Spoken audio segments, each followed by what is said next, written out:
Bugün təkcə bizim bölgəmiz üçün yox, dünya üçün Mərkəzi Asiya Azərbaycan Birliyi və S5, S6-ya artıq çevrilməsi böyük əhəmiyyət daşıyır. Çünki bağlantılar, nəqliyyat, logistika bugün bir çox aparıcı beynəlxalq aktor üçün böyük önəm daşıyır və burada Mərkəzi Asiyanı Qərblə coğrafi nöqteyi nəzərdən birləşdirə biləcək yeganə etibarlı ölkə Azərbaycandır. Təbii ki, coğrafi nöqteyi nəzərdən digər marşrutlardan da istifadə oluna bilər.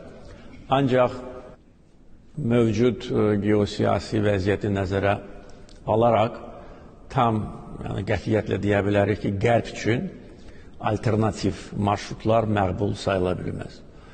Ona görə bizim rolumuz, yəni canlı körpü kimi və etibarlı tərəfdaş kimi və artıq böyük layihələri icra edə bilən ölkə kimi təbii ki artacaq və biz bunu artıq praktik həyatda görürük. Üzərimizdən keçən yüklərin sayı artır. İlk dəfə olaraq 100.000 konteyner artıq Azərbaycan üzərindən keçib. Bu ancaq başlanğıcdır. Onların sayı dəfələrlə artacaq.